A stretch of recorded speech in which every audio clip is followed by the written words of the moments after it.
દાસનું પાડ્યું કે પ્રભુ મોરે અવગુણ ચિત્તના, મારા અવગુણ તમે ચિત્તમાં ના લેતા.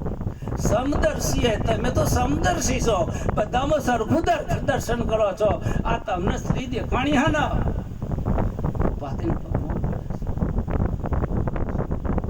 एक नदिया एक नार कहावत मेलो ही नीर भर्यो, मैं जब मिलकर बरन भये तो सुरसरी नाम पर्यो. प्रभु मरे अवगुण एक लोहा पूजा में राख, एक बधिक कर पड़्यो. पारस गुण अवगुण नहीं चितवत, कंचन करत खरो. प्रभु मरे अवगुण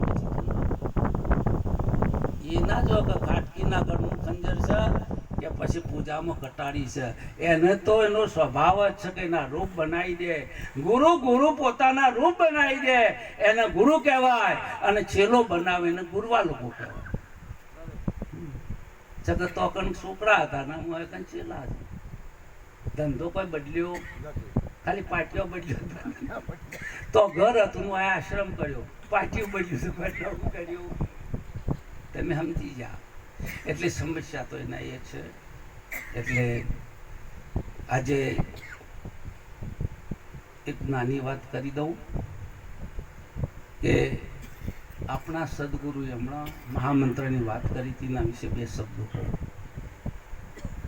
નીરત મહારાજનો એક મંત્ર હતો, મને ઊંઘ આવતી હતી, હું બોલતો નહોતો, અને અમારા બાબુરામ મહારાજ બે ચર્ચા કરતા હતા કે અમર મંત્ર અમર યોગી નિરતનો મંત્ર છે. અમર મંત્ર અમર યોગી, સત્ય મંત્ર સચિતાનંદ. આ નિરત બાબુના પણ તમે ઘરના છો એટલે ખોલી નાખ્યું. અમર મંત્ર અમર યોગી, સત્ય મંત્ર સચિતાનંદ, આપ ગુરુ અખંડ આનંદ. શું કહે છે? આપ ગુરુ અખંડ આનંદ. જો સુમરે સો ઉતરે પરા, ધ્રુવ પહેલાદને ન લાગી વારા, સિદ્ધિ પામી સુરત્યા પજોઈ, લય પામી પાર્વતી સોઈ.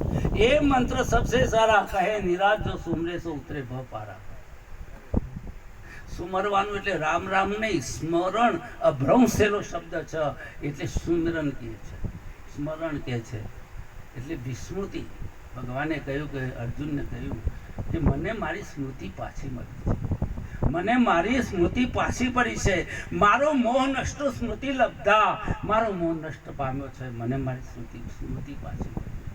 અને હવે મને કોઈ પ્રશ્ન નથી, મને કોઈ સંશય નથી. અમર મંત્ર અમર યોગી. તું યોગી છો, તારે મળવાનું નથી, તું છો જ પરમાત્મા સ્વરૂપ. હમ આ યોગી. અમર મંત્ર સત્ય મંત્ર સચિતાનંદ. જે સત છે એ સત્ય કેદી નાશ પામતું નથી, જેમાં ત્રણ કાળ નથી, માટે સત છે.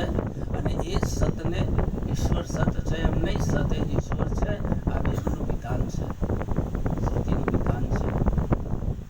સત ચિત્ત આનંદ. ચિત્તનો અર્થ થાય છે ચૈતન્ય.